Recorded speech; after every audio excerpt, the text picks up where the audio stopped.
Hello friends, आप सभी का फिर से स्वागत करते हैं हमारे चैनल पर। तो आप सभी देख रहे हैं मेरी ज़िंदगी हो तुम भाग 34। इससे पहले इस कहानी के 33 भाग अपलोड हो चुके हैं चैनल पर। प्लीज़ आप सब लोग वो भाग ज़रूर पढ़ लीजिएगा। तो आप सब ने अब तक पढ़ा था, मिष्टी अपनी दोस्त लवण्या से मिलने क्लब जाती है जहां वो बहुत ज़्यादा ड्रिंक कर लेती है। उसे छोड़कर वो क्लब के बाहर खड़ी थी जहां कुछ गुंडे अपनी कार में ज़बरदस्ती उसे किडनैप कर लेकर चले जाते हैं। तो इधर मलंग माही को लेकर अग्निहोत्री पैलेस आता है मिष्टी से मिलवाने के लिए। तो अब देखते हैं आगे। कुछ ही देर में मलंग ने अपनी कार अग्निहोत्री पैलेस के बाहर रोकी। वो माही को अपने साथ लेकर अंदर की तरफ गया। माही जब अंदर की तरफ जा ही रही थी कि तभी उसने मलंग से थोड़ा हिचकिचाते हुए कहा, मैं कभी भी तुम्हारे घर पर नहीं आई हूँ मलंग। आज इस तरह से पहली बार तुम्हारे घर पर आ रही हूँ तो मुझे बहुत ही ज़्यादा अजीब लग रहा है। इसके जवाब में मलंग ने उसके हाथ को कस कर पकड़ लिया और बोला, डोंट वरी, यहाँ पर दादा दादी नहीं है। यहाँ सिर्फ वही है जिन्हें तुम अच्छे से जानती हो और जिनसे तुम मिलने के लिए आई हो, इसीलिए तुम्हें नर्वस होने की ज़रूरत नहीं है। जैसे ही माही ने ये सुना वो कुछ रिलैक्स हो गई और फिर उसने कहा, थैंक गॉड तुम्हारे दादा दादी यहाँ पर नहीं है, वरना मैं सारे रास्ते इसीलिए परेशान थी कि कहीं तुम्हारे दादा दादी से मेरा सामना ना हो जाए। लेकिन ये सुनकर फिर मलंग ने अपनी भौहें चढ़ाकर बोला, अगर तुम्हारा उनसे सामना हो भी जाता ना तो भी कोई प्रॉब्लम नहीं है। आखिर वो मेरे दादा दादी हैं और एक ना एक दिन तो वो तुम्हारे भी दादा दादी बन ही जाएंगे ना। ये सुनते ही माही की आंखें एकदम से बड़ी हो गईं और वो मलंग को एक टक देखकर बोली, मलंग ये तुम क्या कह रहे हो? तुम्हारे कहने का मतलब क्या है? इसके जवाब में मलंग ने भी तिरछा मुस्कुरा कर बोला, मैं वही कह रहा हूँ जो सच है। क्या आगे चलकर तुम मेरी नहीं बनोगी? क्या तुम मुझसे शादी नहीं करोगी? कहीं ऐसा तो नहीं कि तुम सिर्फ वन नाइट स्टैंड कर ही मेरे साथ रह रही हो? मलंग की ये कहते ही माही ने थोड़ा गुस्से के साथ कहा, मलंग स्टॉप इट, आज तो तुमने कह दिया मगर आइंदा से ये बात कभी भी मत कहना वरना मुझसे बुरा कोई नहीं होगा। मेरा प्यार तुम्हारे लिए वन नाइट स्टैंड की तरह नहीं है, बल्कि मेरा प्यार तो तुम्हारे लिए बहुत ही ज़्यादा प्योर है, समझे तुम? ये सुनकर मलंग हल्के से मुस्कुरा दिया और उसे लेकर अंदर की तरफ गया। अंदर पहुंचते ही माही आसपास देखकर आवाज़ लगाते हुए बोली, मैं आ गई थी, कहाँ पर हैं आप? जल्दी से नीचे आ जाइए। ये कहते हुए वो आसपास देखने लगी पर उसे वहाँ कोई भी दिखाई नहीं दिया, जिसे देखकर मलंग ने भी न समझी में कहा, मलंग मेरी बहन कहाँ पर है? वो तो यहाँ पर ही कहीं भी दिखाई नहीं दे रही। तभी इसके जवाब में मलंग ने कहा, वो शायद किसी काम से बाहर गई होंगी, तुम बैठकर उनका इंतज़ार कर सकती हो। ये कहकर वो सीधा लिफ्ट की तरफ जाने लगा। उसे इस तरह से जाता देख माही ने भी नासमझी में कहा, तुम मुझे यहाँ अकेली बैठा कर कहाँ जा रहे हो मलंग? ये सुनकर मलंग के चलते कदम एकदम से रुक गए और वो कुछ सोचकर टेढ़ा मुस्कुरा दिया और फिर बोला, मैं बाथरूम में जा रहा हूँ, क्या तुम मेरे बाथरूम में चलना पसंद करोगी? बाथरूम का नाम सुनते ही माही का चेहरा एकदम से लाल हो गया और वो जल्दबाजी से आसपास देखने लगी। वहाँ कोई भी नहीं था, जिसे देखकर उसने गहरी सांस लेकर कहा, थैंक गॉड तुम्हारी ऐसी बेशर्मी भरी बातें किसी ने नहीं सुनी। अब जाओ तुम, मुझे नहीं जाना कहीं भी। मैं यहीं पर अपनी दी और अपने दोनों बच्चों का इंतज़ार करूंगी। ये सुनकर मलंग ने हल्की स्माइल के साथ कहा, अपना सिर हिला दिया और फिर वो ऊपर की तरफ बढ़ गया। इधर माही अभी भी सोफे पर बैठी आसपास देख ही रही थी। आसपास देखकर उसने खुद से कहा, लगता है अतुल अपने ऑफिस गया होगा, तभी वो अभी तक यहाँ पर नहीं आया है। पर दी इस वक्त कहाँ पर जा सकती हैं? वो तो बाहर जल्दी कहीं भी नहीं जाती, पता नहीं मुझे और कितना ज़्यादा इंतज़ार करना होगा। ये कहकर वो टाइम देखने लगी, लेकिन तभी कोई अंदर आया और गुस्से के साथ बोला, कहाँ हो तुम? अभी के अभी मेरे सामने आओ। इस आवाज़ को सुनते ही माही एक पल के लिए हैरान हो गई और वो जल्दी से सोफे से उठी और सामने खड़े शख्स को बस एक टक देखती रह गई। उस आवाज़ को सुनते ही माही के होश उड़ गए और वे अपनी जगह से उठकर गेट की तरफ देखने लगी। लेकिन गेट की तरफ जैसे ही उसने सना को अंदर आते हुए देखा तो वो एक पल के लिए हैरान हो गई। तो वहीं सना भी इस वक्त काफ़ी ज़्यादा गुस्से में थी। वो सीधा गुस्से से अंदर की तरफ आई और चिल्लाते हुए बोली, अतुल अतुल कहाँ हो तुम? अभी के अभी मेरे सामने आओ। मैंने कहा ना कि अभी मेरे सामने आओ, मुझे तुमसे बहुत ज़रूरी बात करनी है। अगर इस बार तुमने मुझे अवॉइड करने की गलती भी की ना तो मुझसे बुरा कोई भी नहीं होगा तुम्हारे लिए।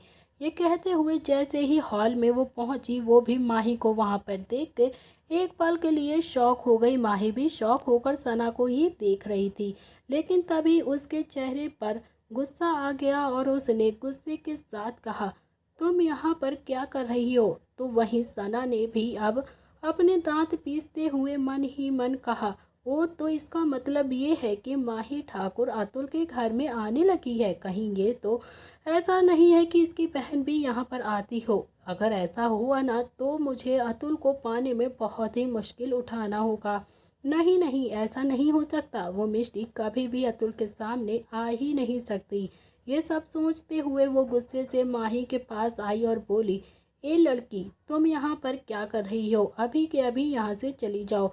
तभी माही ने गुस्से के साथ कहा, पहली बात तो मेरा नाम माही ठाकुर है, तो मेरे पूरे नाम से मुझे बुला सकती हो। और जहाँ बात रही मेरे होने या ना होने की, तो इसमें तुम्हें मतलब नहीं होना चाहिए।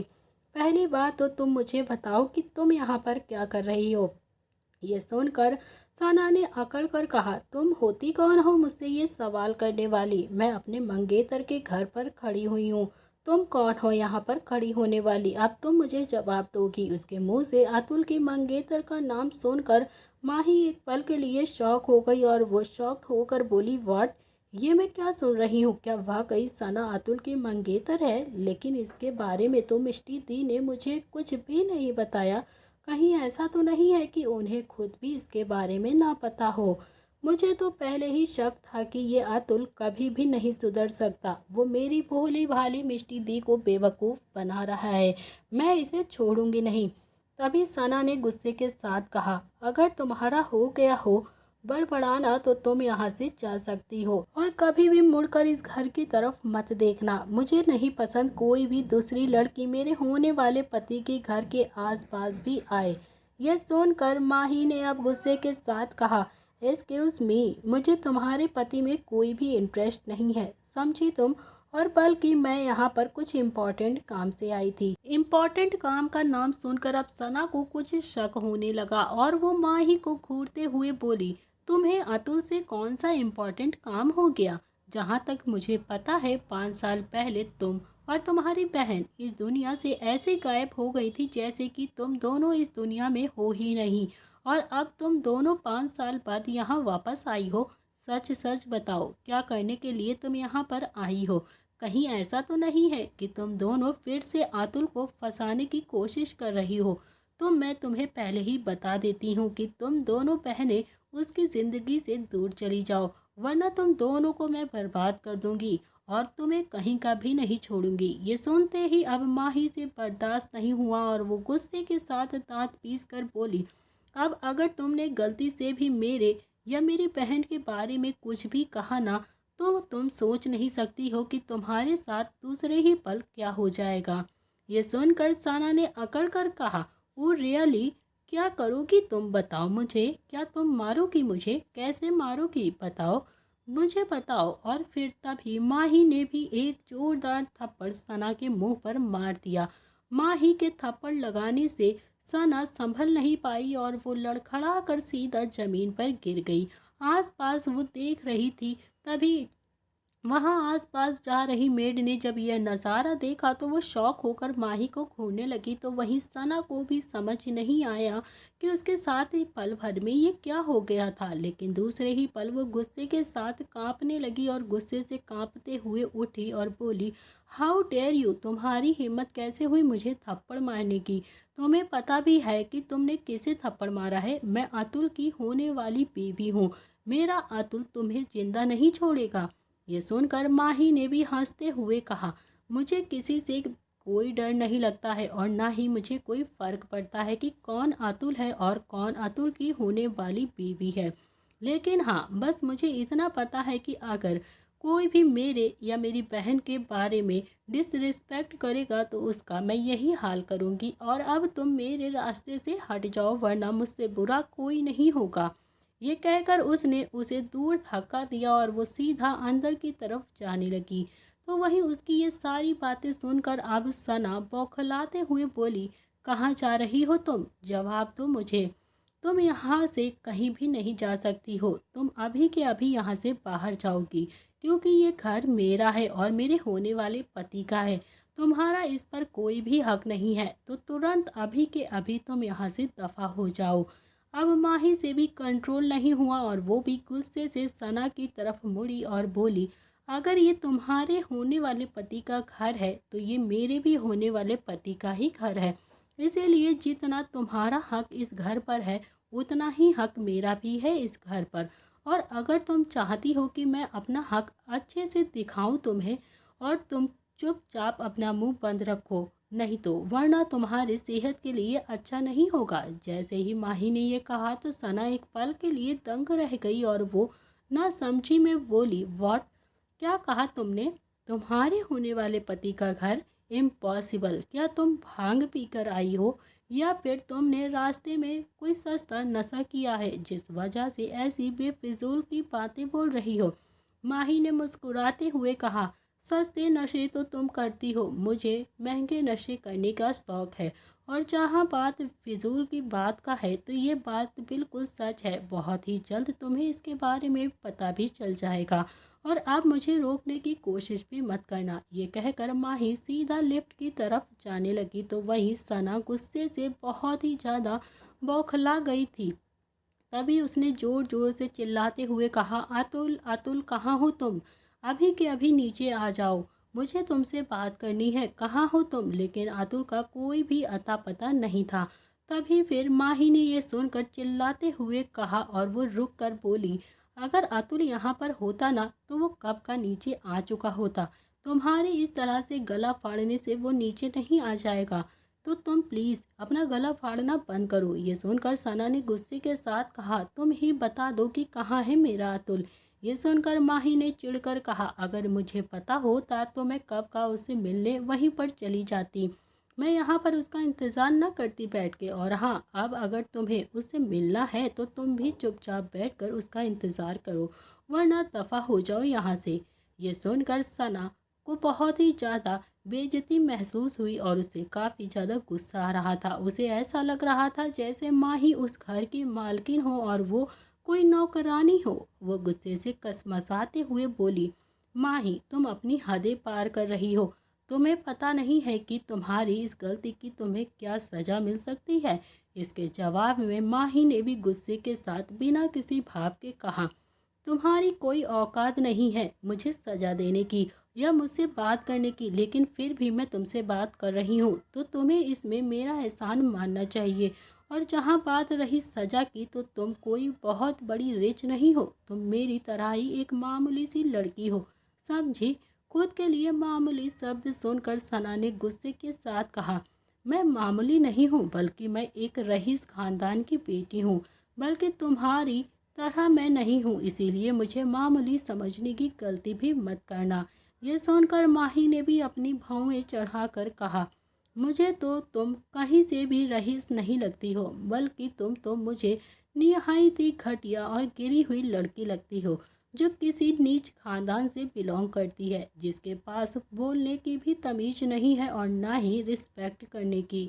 और एक बात, अब मेरे मुंह मत लगना वरना तुम मुझसे गालियां सुनोगी और वो भी लेटेस्ट वाली। अगर तुम ये सुनना चाहती हो तो मैं तुम्हें वो भी सुना सकती हूँ। ये कहते हुए वो गुस्से से सीधा लिफ्ट की तरफ बढ़ गई तो वहीं सना तो जैसे कुछ बोल ही नहीं पाई माही के आगे। माही ने उसे इस तरह से रोस्ट किया था कि वो अभी भी सपने में ही थी। तो वहीं माही गुस्से के साथ मलंग के कमरे के बाहर आकर खड़ी हो गई और गहरी सांस लेने लगी, जैसे वो खुद के गुस्से को कंट्रोल कर कर मलंग के सामने जाना चाहती हो। लेकिन तभी मलंग की गहरी आवाज़ आई, अंदर आ जाओ। ये सुनते ही माही एक पल के लिए हैरान हो गई और उसने जल्दबाजी के साथ आसपास देखा और बोली, क्या बाहर भी कैमरे लगाए गए हैं क्या? इस मलंग को कैसे पता चला कि मैं बाहर ही खड़ी हूँ? यह सब सोचते हुए वो अंदर की तरफ बढ़ गई और उसने बिना मलंग को देखे कहा, मलंग, एक्चुअली मैं ये कहना चाहती थी कि अतुल अभी भी यहाँ पर नहीं आया है, तो मैं अपने घर वापस। लेकिन ये कहते कहते अचानक से वो रुक गई क्योंकि उसकी नज़र सीधे बालकनी की तरफ खड़े हुए मलंग पर चली गई थी। मलंग इस वक्त सिर्फ टॉवल में था। टॉवल में वो बालकनी की रेलिंग पर टिक कर खड़ा सिगरेट पी रहा था। उसकी पर्सनैलिटी बहुत ही ज़्यादा अट्रैक्टिव नज़र आ रही थी, जिसे देखकर माही चाह कर भी खुद के ऊपर कंट्रोल नहीं कर पा रही थी और माही की धड़कनें रुक नहीं पाई और उसके मुंह से जो बात थी उसके मुंह में ही रह गई और वो बस बेशर्मों की तरह मलंग को घूरती रही। इधर मलंग जो सिगरेट पी रहा था वो भी माही को एकटक देखकर बोला, मेरे पास आ जाओ। ये सुनकर जैसे माही हेपोटाइज हो गई हो, उसे तो अपना होश ही नहीं रहा था। वो सीधा मलंग के पास आ गई। मलंग के पास आते ही वो धीरे से मलंग के सीने पर हाथ रखकर बोली, तुम इतने ज़्यादा अट्रैक्टिव कैसे हो सकते हो मलंग? यू नो वॉट, मैं जब भी तुम्हें देखती हूँ ना। ये कहते कहते वो अचानक से रुक गई। उसे एहसास हुआ कि वो बहुत ही अजीब तरह से बिहेव कर रही थी और उसे जो नहीं बोलना चाहिए था मलंग से इस वक्त वो भी बोलने लगी थी। उसने जल्दी से कहा, मलंग, मैं तुमसे फ्लर्ट करने नहीं आई हूँ, बल्कि मैं तो यहाँ पर ये कहना चाह रही थी कि मुझे अब जल्द से जल्द घर वापस जाना होगा क्योंकि अतुल यहाँ पर नहीं आया है और मैं अब ज़्यादा देर तक उसके इंतज़ार नहीं कर सकती। ये सुनते ही मलंग के एक्सप्रेशंस बदल गए और फिर उसने दूसरे ही पल अपनी सिगरेट को नीचे ज़मीन पर फेंक दिया और माही को कमर से पकड़कर बोला, लेकिन तुमने तो कहा था कि आज रात तुम मेरे साथ इस घर में ही बिताओगी, तो फिर तुम इस तरह से क्यों बोल रही हो? तुम इस तरह से मुझे छोड़कर नहीं जा सकती। ये सुनकर माही ने गुस्से के साथ कहा, यू नो वॉट, मैं यहाँ पर जब तुम्हारे साथ आई थी तो सच कहूँ तो मैंने भी यही डिसाइड किया था कि आज रात मैं तुम्हारे साथ यहीं पर ही रुकूंगी, लेकिन कुछ लोगों की वजह से मेरा पूरा मूड अपसेट हो गया है। मुझे लगता है कि तुम मुझे अपने प्राइवेट विला में ही लेकर चलो, वहीं मेरे लिए ज़्यादा सुकून होगा क्योंकि इस घर में रहने से मुझे घुटन महसूस हो रही है, खासकर उसकी वजह से। तभी मलंग ये सब सुनकर अपनी भौहें चढ़ाकर बोला, तुम किसके बारे में बात कर रही हो? आखिर किसने तुम्हारा मूड खराब किया है? किसने तुम्हें परेशान कर दिया है? नाम बताओ मुझे उसका। मैं उसे जिंदा नहीं छोड़ूंगा, मार डालूंगा मैं उसे, जिसने भी तुम्हें परेशान किया होगा। और फिर तभी माही ने चिढ़कर गुस्से के साथ कहा, वो सना, उसने मुझे पूरी तरह से परेशान कर दिया है, इसीलिए मैं यहाँ पर नहीं रहना चाहती। सना का नाम सुनते ही एक सेकंड के लिए मलंग खामोश हो गया और फिर वो माही को खोजने लगा। तभी माही भी ये सब उसे देखकर बोली। माही ने गुस्से के साथ कहा, यू नो वॉट मलंग, मुझे अभी तक ऐसा लग रहा था कि शायद अतुल सुधर गया होगा मेरी दी के दूर जाने से, लेकिन मैं गलत थी। वो कभी भी नहीं सुधर सकता। वो मेरी दी के साथ सिर्फ और सिर्फ खिलवाड़ ही कर रहा है और उसके खिलवाड़ की सज़ा मैं उसे ज़रूर दूंगी। मैं अपनी दी के सामने उसका असली सच लेकर आऊंगी, उसका असली चेहरा दिखाऊंगी उनको। 5 साल तक उसने सना के साथ मिलकर मेरी बहन को धोखा दिया। तुम्हें पता भी है ये सब जो कुछ भी हुआ है ना, सिर्फ और सिर्फ अतुल और सना की वजह से ही हुआ है। तभी हम तुमसे दूर हो गए थे। ना ही इन दोनों ने 5 साल पहले मिलकर मेरी दी को धोखा दिया होता और ना ही हम दुबई छोड़कर हमेशा के लिए जाते। ये सब सुनकर अब मलंग ने बिना किसी भाव के कहा, बिना कुछ जाने तुम इस तरह से मेरे भाई पर कोई भी इल्ज़ाम नहीं लगा सकती हो। मलंग की ये बात सुनते ही माही के भाव बदल गए और काफ़ी ज़्यादा हैरानी से वो मलंग को घूरते हुए बोली, व्हाट डू यू मीन? तुम्हारे कहने का मतलब क्या है? मैं तुम्हारे भाई पर ऐसे बेबुनियादी इल्ज़ाम नहीं लगा रही हूँ। इसके जवाब में मलंग ने गुस्से के साथ कहा, ये बेबुनियादी इल्ज़ाम ही है क्योंकि मेरा भाई ऐसा बिल्कुल भी नहीं है जैसा कि तुम उसे सोच रही हो। ये सुनकर अब माही ने हैरानी के साथ कहा, देखो मुझे पता है कि वो तुम्हारा भाई है, इसीलिए तुम्हें यह सब कुछ सुनकर बुरा लग रहा होगा। मैं समझ सकती हूँ क्योंकि अभी नीचे जब सना मेरी बहन को लेकर कह रही थी, तब मुझे भी बहुत ही ज़्यादा बुरा लग रहा था, इसीलिए मैंने तो उसे थप्पड़ भी मार दिया। लेकिन मेरी दी अच्छी है, मैं जानती हूँ कि मेरी दी बहुत ही भोली भाली है और वो बहुत जल्द सब पर यकीन कर लेती हैं। मगर तुम अपने भाई को नहीं जानते हो मलंग, वो बहुत ही घटिया और गिरा हुआ इंसान है। इन 5 सालों में उसने सना के साथ मिलकर अपनी ज़िंदगी इंजॉय की होगी और खुशी के साथ बिताई होगी। और माँ ही अभी आगे अपनी बात को पूरी कर पाती उससे पहले ही मलंग ने गुस्से के साथ कहा, जस्ट शट अप। तुम्हें कुछ भी नहीं पता है इन 5 सालों में क्या क्या हुआ है मेरे भाई के साथ। और अगर तुम्हें कुछ नहीं पता है ना, तो तुम अपना मुंह बंद ही रखो, वही तुम्हारे लिए बेहतर होगा। मलंग की ये बात सुनते ही माँ ही एक पल के लिए शॉक्ड हो गई और उसे समझ नहीं आया कि आखिर मलंग को इतना ज़्यादा गुस्सा क्यों आ रहा है और किस बात पर आ रहा है अपने भाई के बारे में ये सुनकर। तभी उसने गहरी सांस लेकर कहा, मलंग आई एम सॉरी, मुझे लगता है कि मैं कुछ ज़्यादा ही रूड हो गई, लेकिन जो सच है मैं वही बता रही हूँ। तभी मलंग गुस्से के साथ बोला, मैंने कहा ना, जो तुम सोच रही हो वैसा कुछ भी नहीं है, वो सच नहीं है, बल्कि सच मैं तुम्हें बताता हूँ। तुम्हें लगता है कि 5 साल पहले मेरे भाई ने तुम्हारी बहन को धोखा दिया था, है ना? और उस धोखे की वजह से ही तुम्हारी बहन मेरे भाई को छोड़कर चली गई थी, राइट? अगर तुम्हें ऐसा लगता है तो मैं तुम्हें बता दूं कि वो सब कुछ एक ड्रामा था। वो ड्रामा जो खुद सना ने क्रिएट किया था, और ये बात अभी तक भाई को भी नहीं पता है। जैसे ही माही ने ये सब सुना, उसके पैरों तले जमीन खिसक गई और वो तुरंत ही हकलाते हुए बोली, व्हाट? ये तुम क्या बकवास कर रहे हो मलंग? इम्पॉसिबल, मुझे इस पर यकीन नहीं है। मैं इस बात पर बिल्कुल भी यकीन नहीं करूंगी। ये सुनकर मलंग ने अब गुस्सा होकर कहा, तुम यकीन करो या ना करो, आई डोंट केयर, लेकिन जो सच है उसे तुम्हें सुनना ही पड़ेगा।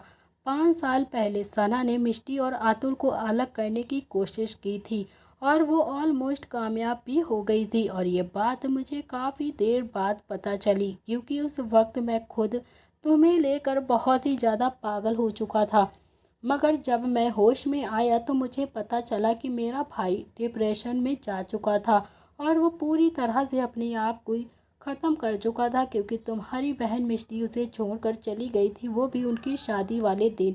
जब मुझे ये सब पता चला तो मैंने सच जानने की कोशिश की और मुझे सारा सच पता चल गया। मगर ये सब कुछ बताने के लिए मैंने बहुत कोशिश किया। जब मैं अपने भाई के पास ये सच बताने गया तो मेरा भाई पूरी तरह से ड्रग्स और ड्रिंक में पागल हो चुका था और उसे मिष्टी के नाम सुनने से भी नफरत हो गई थी। मैंने बहुत कोशिश करी, बहुत बार मैंने ट्राई किया कि मिष्टी के बारे में मैं उनको बता दूं हर चीज़, मगर वो उसके नाम से ही नफरत करते थे और उन्होंने सख्त कहा था कि अगर मैंने मिष्टी का नाम या फिर 5 साल पहले की कोई भी बात उनसे कही तो वो इस घर को छोड़कर हमेशा के लिए चले जाएंगे और हमसे कोई भी रिश्ता नहीं रखेंगे, सारे रिश्ते ख़त्म कर लेंगे।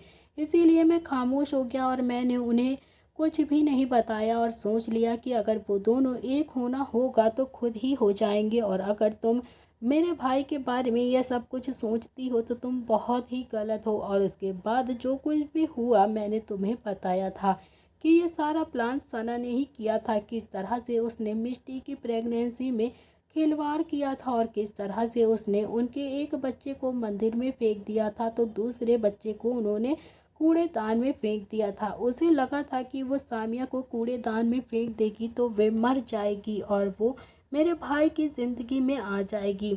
मगर मेरी नज़र हमेशा उस पर ही रहती थी। उस वक्त मैंने सामिया को तो बचा लिया था, लेकिन जब मैं प्रिंस को ढूंढने के लिए गया तो प्रिंस वहाँ पर नहीं मिला था। मगर मुझे यह पता नहीं कि प्रिंस मिष्टी के पास कैसे गया। मैंने इसके बारे में पता लगाने की बहुत कोशिश की, लेकिन आज तक मुझे उसके बारे में नहीं पता चला। लेकिन जिस किसी ने भी प्रिंस को मिष्टी को दिया था, इस सारी चीज़ों में उसको हर चीज़ पता है और वो ही इस गेम का मास्टरमाइंड है। जो कुछ भी अभी मलंग ने कहा, माही को यकीन ही नहीं हो रहा था। और फिर तभी माही ने हकलाते हुए कहा, क्या इसका मतलब 5 साल पहले अतुल ने मेरी दी को धोखा नहीं दिया था? शादी वाले दिन जो हमने वीडियो क्लिप देखी थी सना के साथ अतुल के सोने की, तो वो झूठ थी। ये सब सुनकर मलंग ने अपनी भौहें चढ़ाते हुए कहा, तुम्हें इतना पता होना चाहिए कि आजकल ऐसी एडिटिंग, फ़ोटो, वीडियो क्लिप बनाना कितना इजी हो गया है, तो फिर तुम ऐसी बकवास पर कैसे यकीन कर सकती थी, और तुम्हारी बहन भी। तुम दोनों बहनों ने इस झूठी बात पर यकीन किया और मेरे भाई को छोड़कर चली गईं। यह सुनकर माही बिल्कुल चुप हो गई थी, क्योंकि उसे भी कुछ भी समझ में नहीं आ रहा था। तभी मलंग ने गहरी सांस ली और उसकी तरफ बढ़ा। उसने उसे कंधे से पकड़कर बोला, 5 साल पहले जो कुछ भी हुआ था और जो कुछ भी मिसअंडरस्टैंडिंग क्रिएट हुई थी, अब मैंने तुम्हें सब कुछ बता दिया है। मैंने तुम्हें साफ साफ क्लियर कर दिया है हर चीज़। उसमें ना तो मेरे भाई की कोई गलती थी और ना ही शायद तुम्हारी बहन की, क्योंकि उस वक्त सिचुएशन ही कुछ ऐसी हो गई थी। जिस तरह की मिसअंडरस्टैंडिंग क्रिएट की गई थी, उस पर कोई भी लड़की यकीन कर लेती। लेकिन अब 5 साल बीत चुके हैं और सब कुछ बदल चुका है, और मेरा भाई भी तुम्हारी बहन को फिर से एक्सेप्ट करने लगा है। और मुझे लगता है कि धीरे धीरे वो तुम्हारी बहन को एक्सेप्ट कर लेगा, और तुम्हें भी मेरे साथ एक नई शुरुआत करनी चाहिए। यह सब सुनकर आखिर में माही ने गहरी सांस लेकर कहा, मलंग, मैं तुम्हारे साथ नई शुरुआत करने के लिए तैयार हूँ, पर तुम्हें लगता है कि दी और अतुल के बीच सब कुछ नॉर्मल होगा, क्योंकि तुम्हें पता है कि प्रिंस की कंडीशन क्या है। प्रिंस के पास बहुत ही कम वक्त बचा है और इस वक्त में उसका ऑपरेशन जल्द से जल्द करवाना है, और जब प्रिंस ठीक हो जाएगा तो मुझे नहीं लगता कि मिष्टी दी यहाँ पर रुकने वाली हैं, क्योंकि वो अभी भी इसी गलत फहमी में जी रही हैं कि मिस्टर अतुल अग्निहोत्री ने उन्हें धोखा दिया है। यह सुनकर मलंग ने कहा, तो फिर इसमें मैं क्या कर सकता हूँ, तुम ही बताओ। इसके जवाब में माही ने चिढ़कर कहा, तुम ही नहीं बल्कि हम भी इसमें कुछ नहीं कर सकते हैं, लेकिन मुझे लगता है कि हमें कुछ ना कुछ तो करना पड़ेगा, क्योंकि एक बार प्रिंस का ऑपरेशन हुआ तो दी जरूर यहाँ से उसे लेकर हमेशा के लिए चली जाएंगी। फिर तुम्हारे भाई फिर से डिप्रेशन में चले जाएंगे और वह मेरी दी एकदम से वीरान जिंदगी जिएंगी, जिसमें ना तो कोई खुशी होगी और ना ही कोई गम। ये सुनकर अब मलंग ने अपनी भौहें चढ़ाते हुए कहा, ऑल राइट, मैं तुम्हारी बात समझ गया कि तुम क्या चाहती हो, तुम मुझ पर यकीन रखो, मैं बहुत ही जल्द उन दोनों के बीच की गलतफहमी दूर कर दूंगा। ये सुनकर माही ने चिढ़कर कहा, ऐसा पॉसिबल नहीं होगा मलंग, क्योंकि अभी भी वो सना अतुल की ज़िंदगी में है, और तुम्हें पता है अगर गलती से भी दी का सामना सना से हुआ तो फिर से वो वही सारी बातें सोचने लगेंगी और उनके बीच कुछ भी ठीक नहीं हुआ और वापस से वो ख़राब हो जाएगा। इसीलिए मुझे नहीं लगता कि सना के रहते हुए कुछ भी ठीक हो पाएगा। तभी मलंग ने ये सुना और उसने भाव बदलते हुए कहा, अगर ऐसी बात है तो मैं उस लड़की को ही उनके रास्ते से हटा दूंगा, मैं उसे मार डालूंगा। मलंग की इतनी आसानी से कही हुई बात माही हैरान हो गई और वो तुरंत हैरानी से बोली, मलंग, तुम्हारे लिए किसी को मारना कितना आसान है ना। मलंग ने उसे अपनी बाहों में भरते हुए कहा, मैं सिर्फ तुम्हारी आंखों में खुशी देखना चाहता हूँ, और इसके लिए मुझे जो भी करना होगा मैं वो करूँगा। ये सुनकर माही ने मुस्कुराते हुए कहा, नहीं, फिलहाल के लिए तुम्हें ऐसा कुछ भी नहीं करना है। मैं बस इतना चाहती हूँ कि सना की सच्चाई खुद अतुल के सामने सना के मुंह से आए, जिसमें मेरी दी को भी यकीन हो जाए और अतुल को भी यकीन हो जाए कि जिस दोस्त पर वो इतना यकीन करता है वो दोस्त ही उसका बुरा चाहती है और उसकी ज़िंदगी बर्बाद करना चाहती है। ये सुनकर मलंग ने बिना किसी भाव के कहा, ज़रूर, जैसा तुम चाहती हो वैसा ही होगा, बस तुम वेट करो। ये सुनकर अब माही आगे बढ़ी और मलंग के सीने से लग गई। मलंग ने भी उसे अपनी बाहों में भर लिया और दोनों एक दूसरे की बाहों में लिपट गए। इधर दूसरी तरफ शहर से दूर एक वीरान कैटेज के अंदर इस वक्त ज़मीन पर मिष्टी बेहोश हालत में पड़ी हुई थी। वहाँ सिर्फ एक डिम लाइट ऑन थी। इस वक्त मिष्टी के हाथ पैर बंधे हुए थे। उसे अब धीरे धीरे करके होश आ रहा था, लेकिन उसे जब होश आया तो उसने आसपास देखा। आसपास अनजान जगह पर खुद को पाकर मिष्टी एक पल के लिए शॉक्ड हो गई और वो तुरंत हकलाते हुए बोली, मैं यहाँ पर कैसे आ गई?